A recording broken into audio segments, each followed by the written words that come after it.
10시간짜리 큰 수술을 받았다는 여자가 있어요. 중환자실에서 사경을 헤맸다는 여자.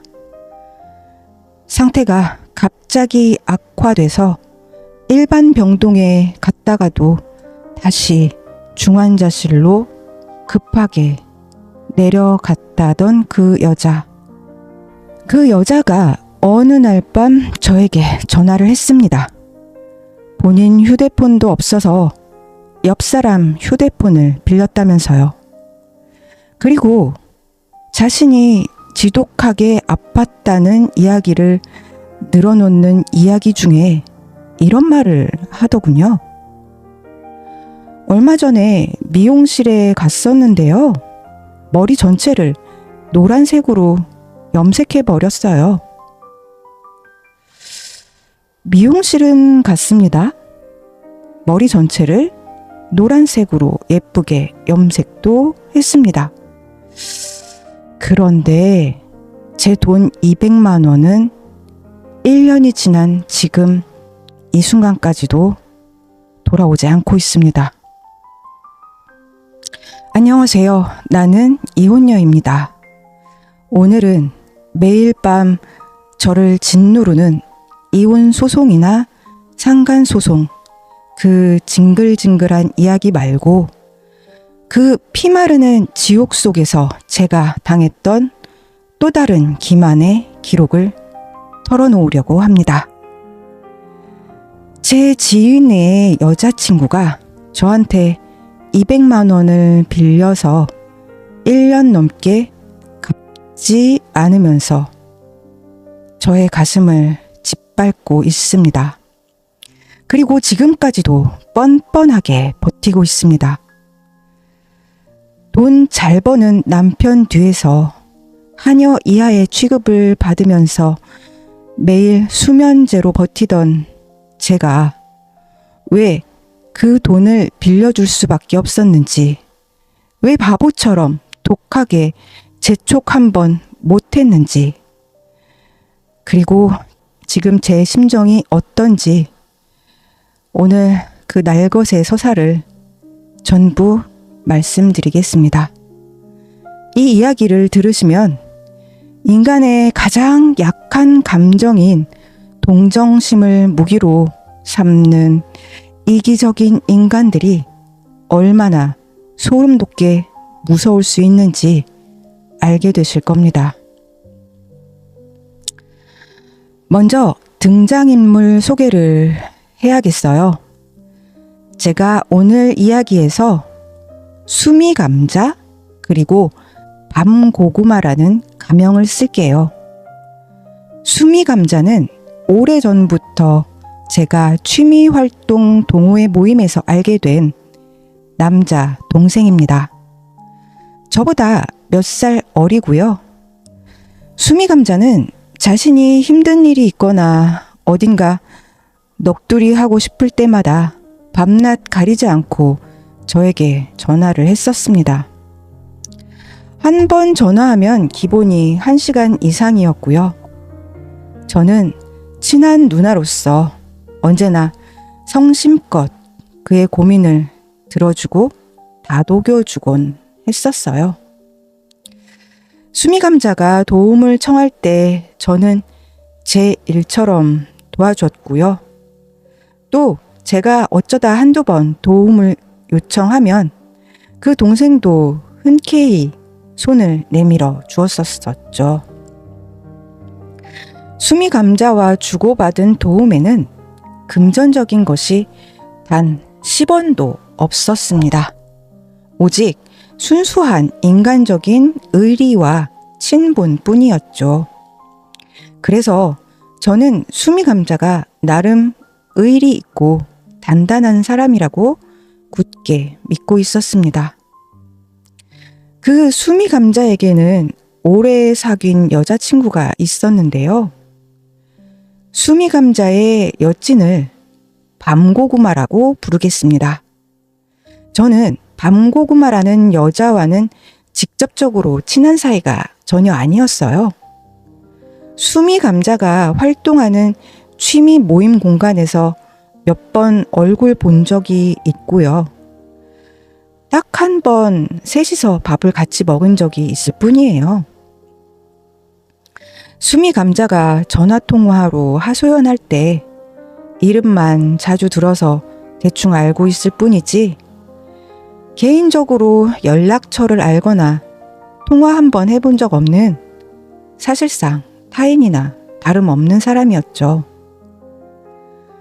그런데 그 타인인 여자로부터 어느 날 모르는 번호로 저에게 전화가 걸려온 건 지난 2025년 3월의 어느 날이었습니다. 나 수미 감자 여친 밤고구마예요. 전화를 받자마자 들려오는 익숙한 이름에 낯설지는 않았지만 당황스러웠습니다. 그리고 인사가 끝나기가 무섭게 수화기 너머로 본론이 쏟아지기 시작했는데요. 자신의 몸이 지금 얼마나 망가져서 죽을 만큼 아픈지, 현재의 경제적 상황이 얼마나 바닥을 치고 눈물겨운지 몇 시간 동안 제 귀에 대고 불행을 쏟아내기 시작했습니다. 수화기를 붙잡고 그 넋두리를 듣고 있는 것만으로도 저는 기가 빨리고 지쳐갔습니다. 그리고 마침내 본색을 드러내더군요. 저에게 돈을 빌려달라고 했어요. 저는 처음엔 정말 완곡하게 거절했습니다. 제 처지도 그 누구보다 비참했으니까요. 겉보기에는 돈 잘 버는 남편과 사는 것 같지만 실상은 매달 생활비 100만 원 주는 게 전부이고 남편은 상간녀들과 바람을 피우고 있어서 제 삶은 이미 숨만 쉬는 지옥이라고 했습니다. 빌려줄 수 있는 여윳돈 같은 건 없고 상간녀들과 놀아나는 남편이 제 명의로 사업을 확장하는 바람에 제 명의의 대출금만 이미 몇 억에 달한다고 말입니다.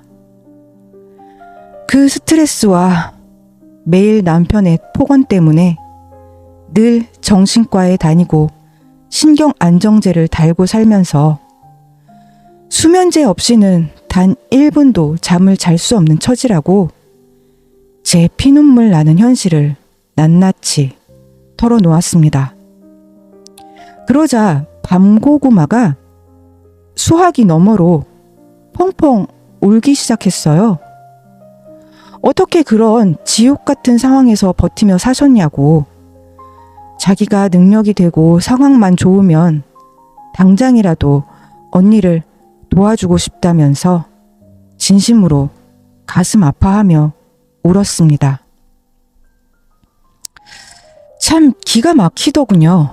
자기가 도와주고 싶다면서 눈물을 흘리던 그 밤고구마는 울음소리가 잦아들자마자 다시 저에게 돈을 빌려달라고 집요하게 요구했습니다.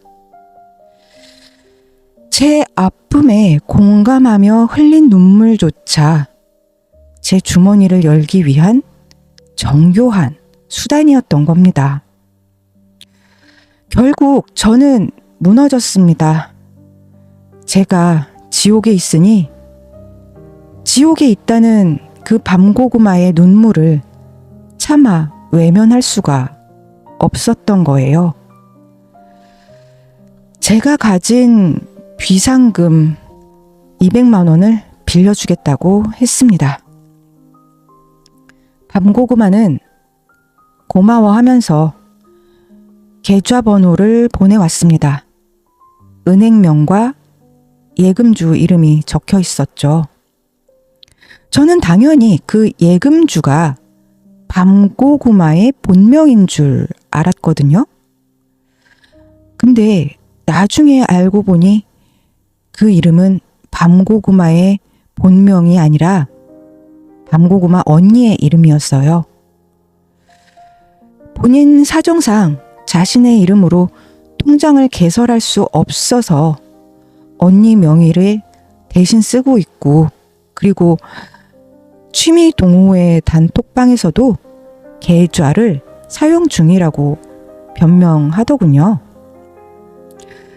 수미 감자를 믿었던 저는 미심쩍은 마음을 억누르면서 제 피 같은 200만 원을 그 정체 모를 계좌로 입금해 주었던 거예요. 입금을 하고 나서야 그 계좌의 명의가 밤고구마의 것이 아니란 걸 알게 되었던 거죠. 어쨌거나 그 밤고구마는 저에게 확신을 주는 어조로 이렇게 말했어요. 언니, 빠르면 4월, 늦어도 5월에는 갚을게요. 그리고 언니한테 돈 빌린 이야기는 수미 감자에게 제가 직접 잘 이야기할게요. 저는 이 말을 믿었습니다. 약속한 4월이 되었습니다. 연락은 없었습니다. 5월이 되었습니다. 역시나 문자 한 통 없었습니다. 그런데 5월 30일 갑자기 이런 문자가 왔어요. 통화 좀 하고 싶은데 내가 지금 죽을 만큼 아파요. 한 달 동안 곡기를 못 먹어서 누워만 있어도 숨이 차서 거의 시체 수준이에요. 지난번 돈 빌린 것도 벌써 시간이 많이 지났네요. 빨리 갚아야 하는데 나 오늘 50만 원이 꼭 필요해서 문자해요. 미안한데 누구한테 편하게 말할 사람이 없어요. 50만 원은 다음 주에 다시 보낼게요. 정말 기가 막혔습니다. 그래도 최대한 예의를 갖춰서 답장을 보냈어요. 제가 지금 돈이 없어요. 지난번에 빌려드린 것도 제 비상금이었어요. 도움이 못 돼서 미안해요. 아니에요. 미안해요. 조금 나아지면 전화할게요. 이렇게 밤고구마로부터 답변을 받았습니다. 그리고 그 무렵부터 참 기묘한 일이 벌어졌어요. 밤고구마가 저에게 200만 원을 빌려간 이후로 8년 동안 틈만 나면 전화를 걸어 한두 시간씩 넋두리를 하던 수미 감자가 저에게 단 한 번도 전화를 하지 않는 것이었습니다. 사소한 일만 있어도 저를 찾아 하소연하던 동생이었습니다. 그런 수미 감자가 완벽하게 침묵하는 모습을 보면서 직감을 했습니다. 아, 수미 감자도 다 알고 있구나. 자기 여친이 내 비상금을 뜯어갔고 그걸 제 날짜에 갚지 못하고 있으니까 캥겨서 연락을 못하는 거구나. 배신감의 씨앗이 자라기 시작했습니다. 그렇게 흐지부지 시간은 흘러서 2025년 9월이 되었습니다. 남편의 기만과 외도를 도저히 견디지 못한 저는 드디어 이혼 소송을 결심했습니다.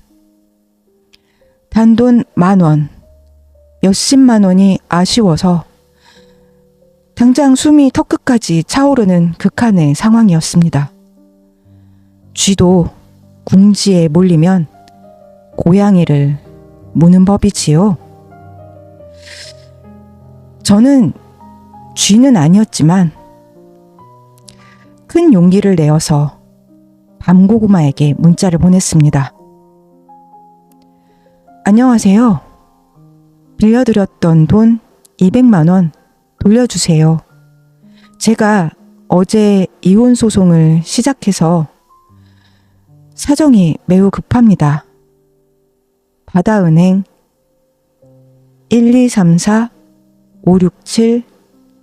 1234567-890 예금주 이혼녀.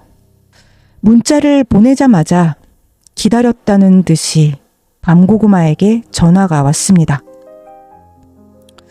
그녀는 제 딱한 사정에 어쩔 줄 몰라 하며 너무 미안하다고 울먹였어요.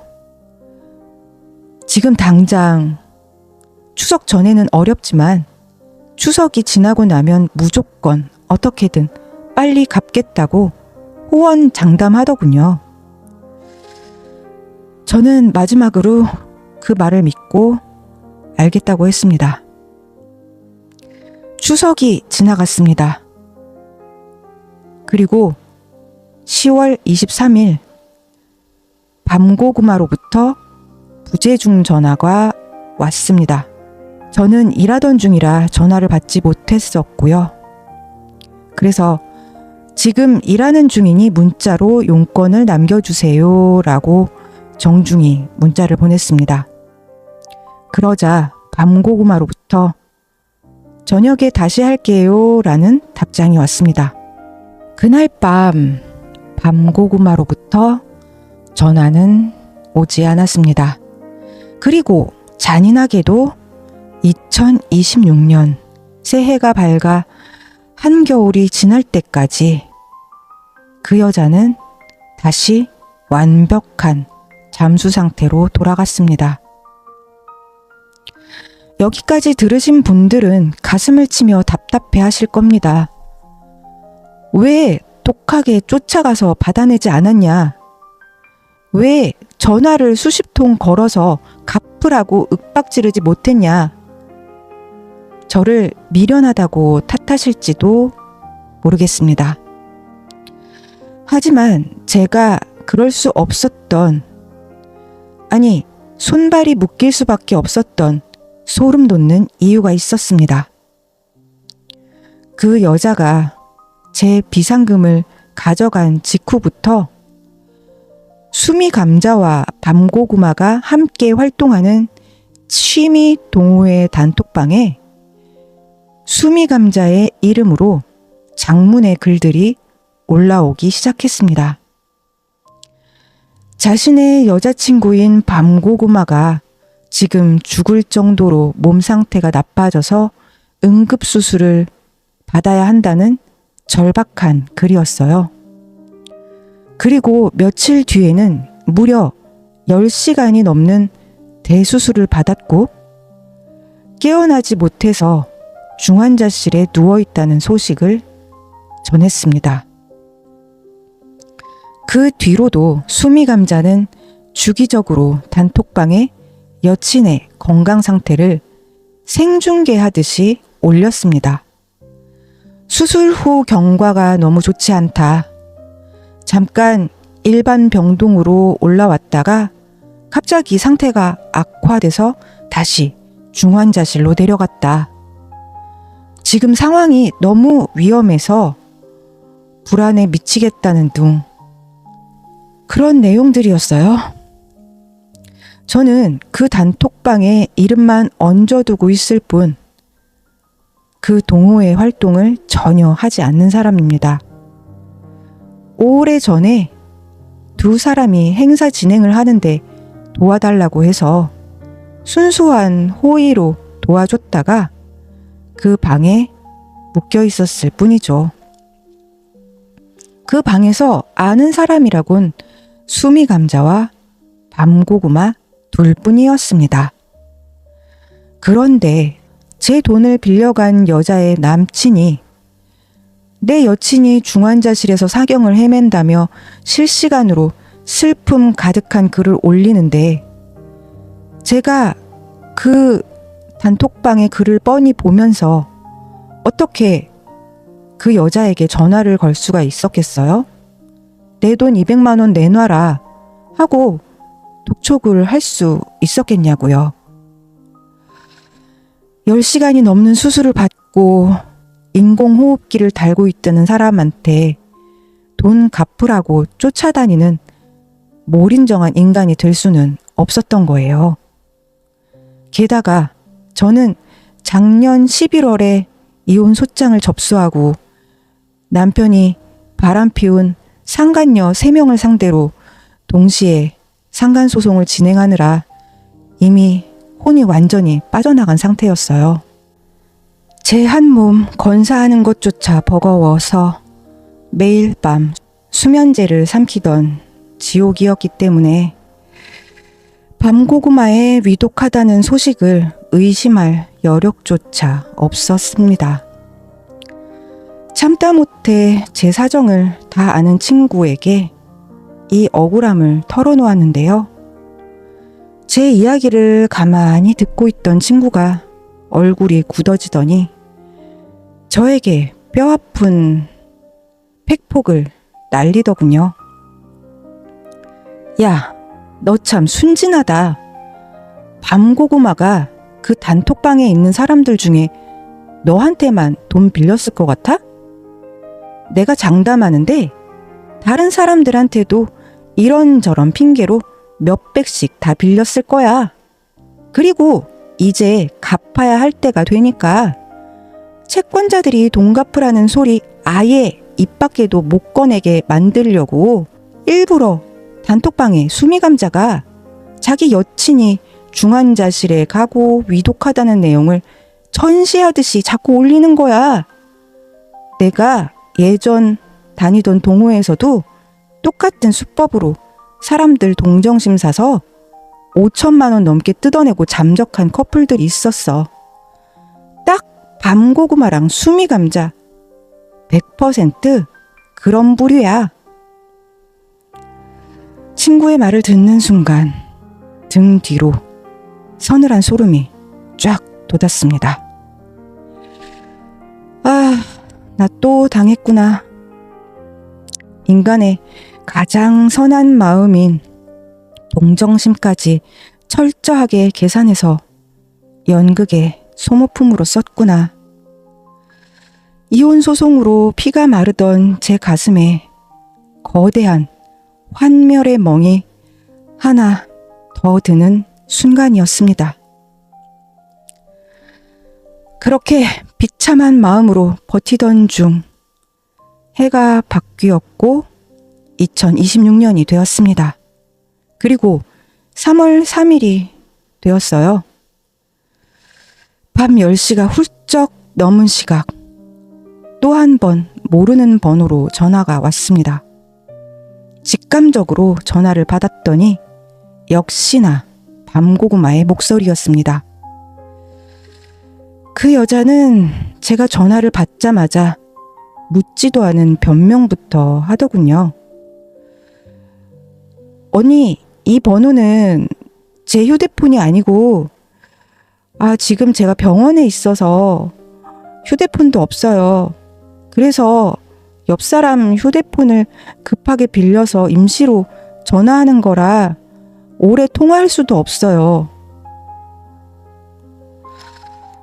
그리고는 지난 1년 동안 자신이 왜 수술을 해야만 했는지, 어떤 몹쓸 병에 걸렸는지, 또 그 치료 과정이 얼마나 눈물겹고 지옥 같았는지, 그리고 지금도 얼마나 아픈지를 구구절절 늘어놓기 시작했어요.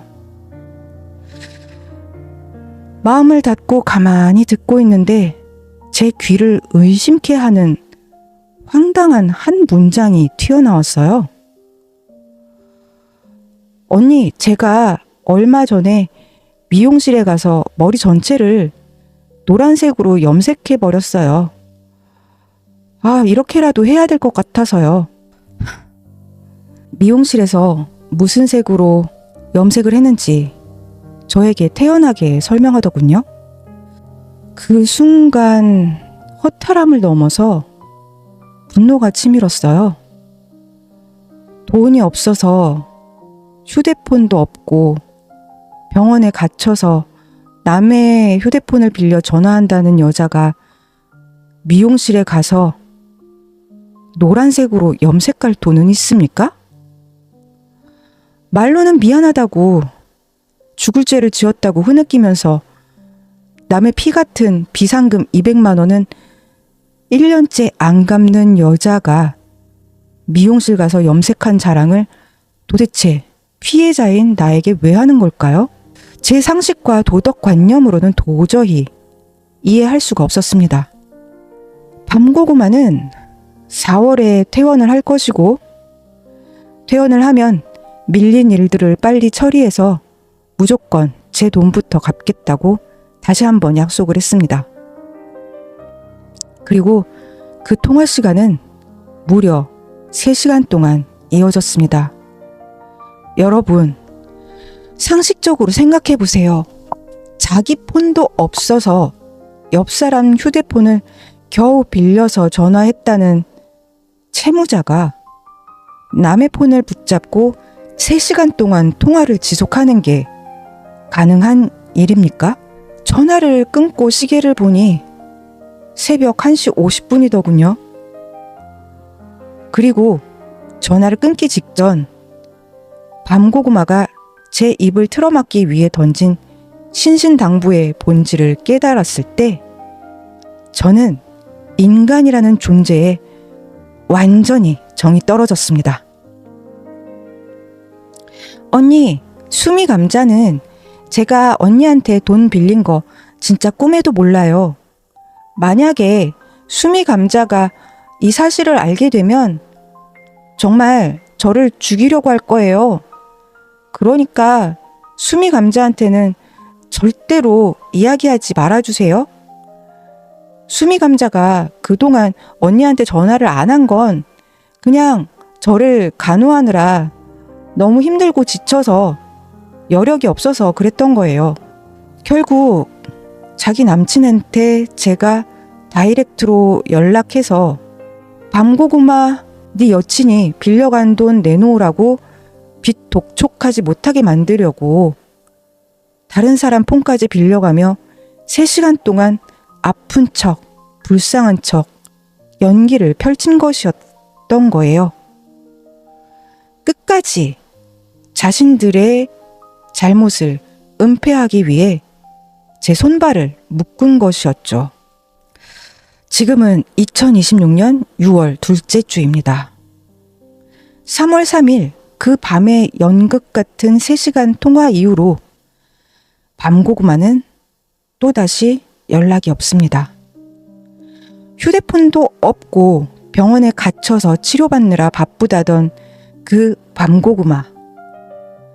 그런데 얼마 전부터 그 취미 동호회 단톡방에 밤고구마가 자기 계정으로 직접 글을 올리기 시작했어요. 수미감자 역시 자기 여친이 언제 아팠냐는 듯이 다시 활발하게 오프라인 모임 활동을 시작했더라고요. 단톡방에 다른 사람들이 두 사람을 향해 수고했다면서 따뜻한 환영의 인사를 건네는 걸 보니, 그리고 반가웠다는 걸 보니 두 사람은 이미 세상 밖으로 나와서 보란 듯이 자신들의 취미생활을 즐기고 있는 모양이었어요. 멀쩡하게 오프라인 활동을 재개하고 사람들과 웃고 떠들면서도 1년 3개월 전인 작년 3월에 빌려간 제 비상금 200만 원에 대해서는 둘 다 여전히 철저한 침묵을 지키고 있습니다. 남의 인생이 파괴가 되든 말든 가장 취약하고 아픈 시기를 교묘하게 파고들어서 마지막 남은 주머니를 털어가고 중환자실이라는 비극을 연출해 채무를 회피하며 뒤로는 미용실에서 머리를 염색하고 다시 사람들 앞에서 행복하게 웃고 있을 밤고구마는 참 못된 사람입니다. 반면 제 이름으로 된 남편 빚 4억 원과 이혼소송, 상간소송의 폭풍 속에서 단돈 10만 원이 아쉬워서 피눈물을 흘리면서도 상대방이 아프다는 말에 속아 중환자실에 있다는 말에 눈치가 보여서 돈 갚으라는 말 한마디 똑바로 던지지 못하고 혼자 속만 끓이고 있는 저는 참 못난 사람입니다. 솔직히 지금도 잘 모르겠습니다. 제가 이 돈을 받아낼 수나 있을까요? 법적으로 강하게 대응하고 싶어도 저는 돈을 빌려간 밤고구마의 본명조차 모릅니다. 밤고구마의 언니 명의의 계좌로 돈을 보냈으니까요. 제 이혼 소송에 상간녀 3명 소송에 숨쉬는 것조차 거칠고 버거운데 겨우 200만 원 받겠다고 그 사기꾼 같은 인간들과 엮여서 또 아까운 에너지를 써야 하나 싶어 손이 떨립니다. 그냥 비싼 인생 수업료 냈다고 생각하고 잊어버려야 할까 생각하다가도 그러기엔 30만 원짜리 반지하 월세방에서 하루 한 끼로 버티는 제 현실이 너무나 억울하고 분통이 터집니다. 못된 사람과 못난 사람 중에 진짜 세상에서 누가 더 쓸모없는 걸까요? 남의 선의와 슬픔을 철저하게 이용해 처먹는 인간이 쓸모없는 걸까요? 아니면 알면서도 독해지지 못해 당하고만 있는 제가 더 쓸모없는 걸까요? 저는 답을 내리지 못하겠습니다. 여러분은 어떻게 생각하시나요? 제게 여러분의 지혜를 나눠주세요. 오늘도 제 고구마 100만 개의 답답한 이야기 끝까지 들어주셔서 진심으로 고맙습니다. 지금까지 나는 이혼녀였습니다. 여러분, 부디 평안하고 상처 없는 하루 보내시길 바랍니다. 와.